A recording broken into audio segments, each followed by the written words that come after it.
Hello everyone. In today's session, it is the continuation of three-phase system, and the contents covered in the previous session are derivation on star connection, derivation on delta connection, one problem on star and delta. Right. Today we shall deal with a few more problems on star and delta and also the measurement of power in three-phase system. So the first problem is when three balanced impedance are connected in star across a three-phase 415/50 Hz supply. So you can see that there is a balanced impedance. We have three balanced impedance connected in star fashion across which a three-phase 415 volt is applied at 50 Hz. Now the line current drawn is 20 ampere. So the line current, so in star connection your line current is equal to the phase current and EL is equal to root 3 times of E phase. So the line current drawn is 20 ampere at lagging power factor 0.4. Now determine the parameters of the impedance in each phase. It means that we need to find which are the elements present in the impedance in each of the phases. Right. Now, looking at the problem, it says that the line current is drawn at 20 ampere at a lagging power factor of 0.4. So as the power factor is lagging, obviously the impedance will consist of the resistance and inductance. If the power factor is leading, then the impedance consists of resistance and capacitance. So here, by directly knowing the lagging power factor or the leading power factor, we can come to know what are the parameters of the impedance. So it will be easy for us to know what to calculate.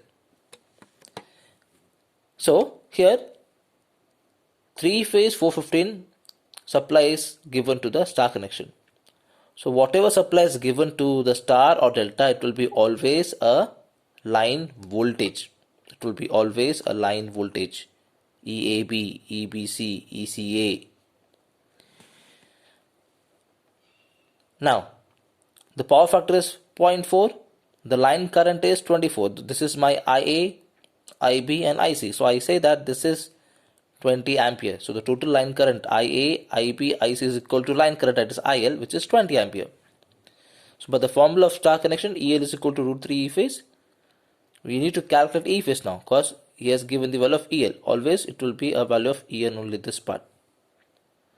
So E phase is equal to EL by root 3. That is 415 by root 3 is 239.6 volt. In star connection, IL is equal to 20 ampere, which is always equal to I phase. Z phase is equal to E phase by I phase. We know this E is equal to IZ. So Z can be written as E by I phase. So 239.6 by 20. We know the value of E phase. We know the value of I phase. We'll get 11.98. Why we are calculating Z phase? So that we can calculate the value of R and L in each of the impedance, which will be the same. Whatever value of R and L will be in this impedance, it will have the same value in the other two impedance also. Now, power factor. Power factor is R by Z. We have the value of power factor, we know the value of Z. So we can easily calculate the value of R. Therefore, power factor 0.4 is equal to R divided by Z is 11.98. So wherein the value of R is 4.792 ohms. So you got the value of resistance. Now you need to calculate the value of inductance. So in RL series, we know the formula that Z is equal to square root of R square plus XL square. So I'll just write this as Z square equal to R square plus XL square. If I want to calculate XL, it is Z square minus R square. Substitute the value of Z square. Substitute the value of R. By taking square root of the answer of these, we will get 10.79, which is 10.98 ohms. So the value of XL is 10.98. So it is inductive reactance. But I need to find the value of inductance. So by the formula of XL is equal to inductive reactance, XL is equal to 2 pi FL. L is equal to XL by 2 pi F. So you know the value of XL, you know the value of F. You get the answer as 0.0349, which is 0.035 Henry or 35 Henry. This is a very important problem again. The last class problem and this problem. We'll see with the next problem.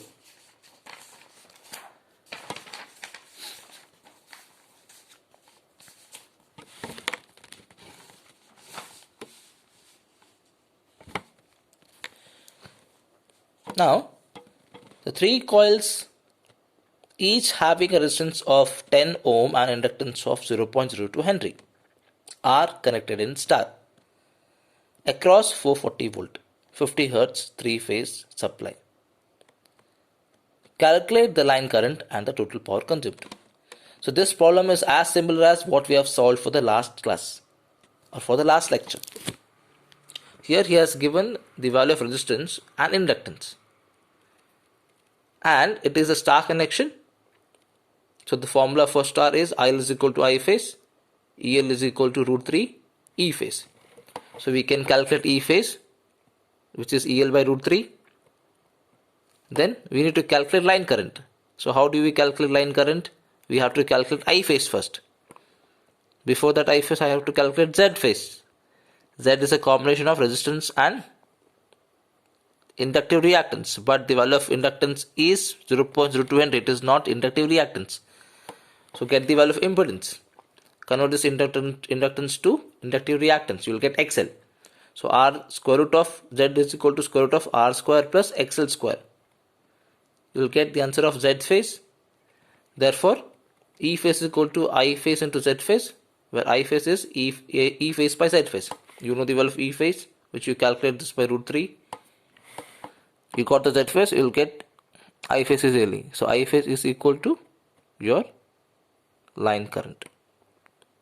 That is, phase current is equal to line current. And power consumed is what? It is P is equal to root 3 EL IL cos phi.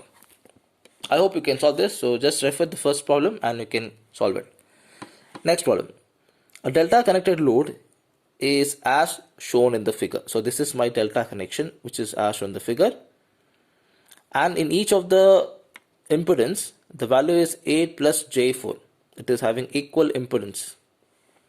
The supply voltage is 415 volt at 50 Hz to the delta. Now calculate the phase current, that is I phase, line current IL, and the total power in the circuit. So here the value of impedance he has given in terms of rectangular form, which is 8 plus 4J ohm. Right. Now, and as I say, the supply voltage will be always an line voltage. So in delta, your line voltage is always equal to phase voltage. That is the concept. So I need to calculate phase current. So I know the formula E phase is equal to I phase into Z phase. So I phase is what? E phase by Z phase. I know the value of E phase, which is 415. Z phase is 8 plus 4J now. It is 8 plus 4J. These are the three impedance. It has a value of 8 plus 4J or J4. Now, here it is a rectangular form. Now we have a division operation. So division operation can be operated only in polar form. So for that reason, we cannot divide that rectangular form in polar. So we have to convert this to rectangular to polar, right, as we have a division symbol now. So 415 in division process, what happens? These two gets divided, the angles get subtracted. So 415 by 8.914 at an angle 0 minus 26.56. So you get the answer as 46.5 and the angle remains minus 26.56. Now the value of phase current is 46.5. This is my polar magnitude. This is my polar angle, which is minus 26.56. Now I can calculate line current, that is IL is equal to root 3 I phase. Therefore root 3 into 46.5, which gives me 80.54 ampere. Now what? Power. Power is root 3 EL IL cos phi. So root 3 EL is 415. IL you have calculated 80.54 cos phi. So this is the value of power angle.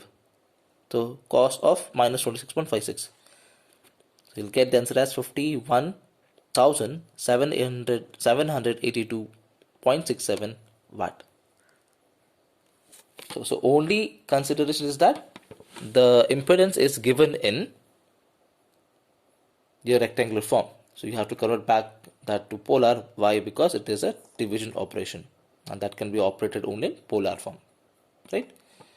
So please go through the problems, the last two problems and these three problems, and please solve this and let me know. If you have any doubt, you can ask me. Let's go with the next topic.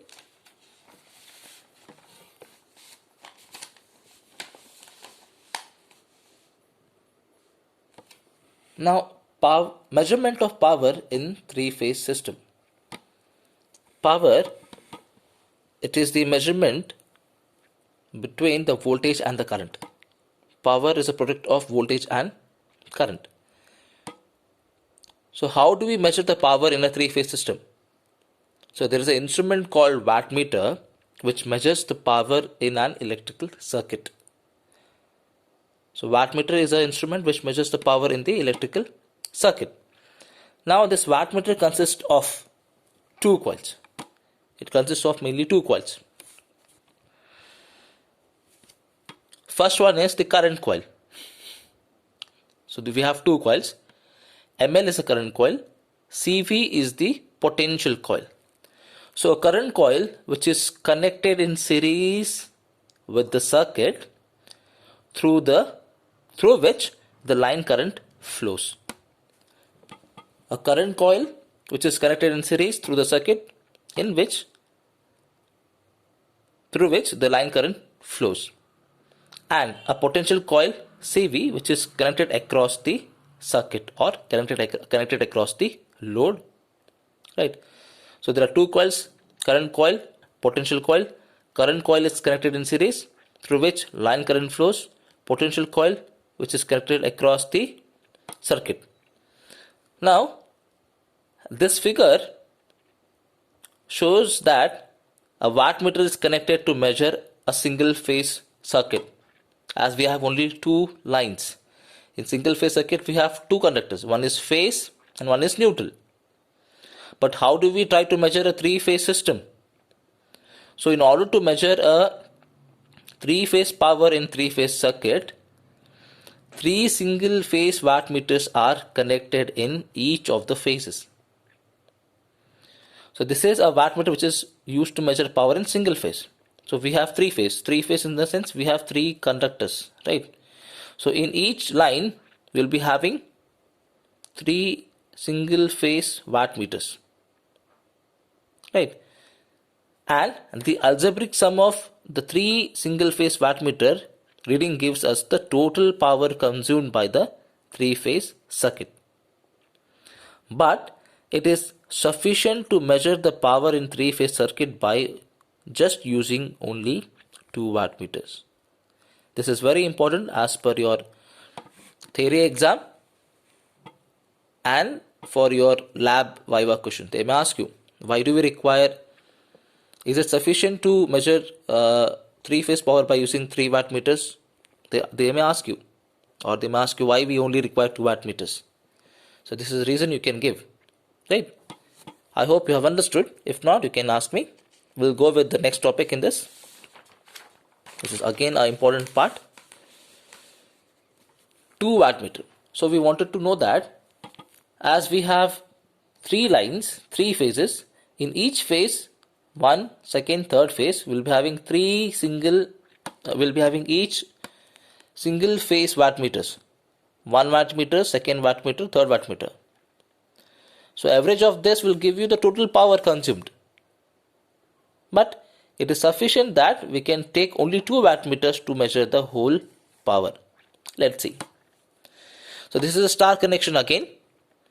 So this is, so just you need to draw according to the wattmeter connection. This is a current coil, this is a potential coil. This potential coil has come to line B. Now here it is taken reverse. The current coil is in series for phase C. With that, there is a potential coil which is connected to line B. This is wattmeter 1, wattmeter 2. This is EA, EB, EC. IA, IB, IC are the line currents flowing in each of the phases. EAB is the line voltage between A and B. ECB is the line voltage between CB. And ECA is the line voltage between phase C and A. Now, this wattmeter is connected to phase A. The wattmeter, second wattmeter is connected to phase C. Now, the instantaneous current through W1. What is the current flowing in wattmeter 1 is IA, right? Now, what will be the instantaneous voltage across the potential coil? What will be the voltage across the potential coil is nothing but your A and B. Why? Because this potential coil is connected between phase A and phase B. Therefore, it is EAB. EAB is the line voltage. Therefore, it is a current, it is a voltage. At any instant, W1 is equal to EAB into IA. Power is equal to voltage into current. But EAB can be also written as EA minus EB, where EA and EB are the phase voltage across phase A and phase B respectively. Therefore, W1 is equal to EA minus EB into IA. Similarly, what is the instantaneous current through W2? It is IC. And what is the instantaneous voltage across the potential coil for W2? It is ECB. Why? This potential coil is connected between phase C and phase B. So it is ECB. Right? So W2 is equal to ECB into IC, where ECB can also be written as EC minus EB. Why? Because to the phase C, we are connecting the current coil. Therefore, we are taking EC minus EB. Therefore, W1 plus W2, 2 wattmeter method. W1 plus W2 is what? EA minus EB into IA plus EC minus EB into IC. Multiply IA to this, multiply IC to this. You get EAIA minus EBIA plus ECIC minus EBIC. Now take the positive terms to the left side. EAIA plus ECIC minus EB. If you take a bracket, it is EB in bracket IA plus IC. If I take this in bracket, this will become positive, right? If I multiply this again, if I open the bracket, this will become negative. I hope this you can understand. So EAIA plus ECIC minus EB bracket IA plus IC. But we also know that the current IA, IB, IC is equal to 0 at this point. At this point, current entering at this node IA plus IB plus IC is equal to 0. Therefore, we can write IA plus IC is what? It is minus IB. So substitute this in this part. Then W1 plus W2 will become EAIA plus ECIC minus EB into minus IB, which is equal to EAIA plus, this will become plus now, minus into minus plus. So EBIB plus ECIC, which is equal to 3-phase power. So we can see that hence it is sufficient to measure the 3-phase power by using just 2 wattmeters. Hence the sum of the reading of the 2 wattmeter gives the 3-phase power. Very important again. It is a balanced method which can be asked in the exam. We have balanced, we have unbalanced. This is for balanced. So go through the video. Make sure that you understand the problem as well as the explanation for measurement of power and the 2 watt meters, which is very important for your main exams and for your IA as well. And you'll be having quiz on these questions today, and I'll be giving problems also if possible. Right? If you have any doubt, you can contact me.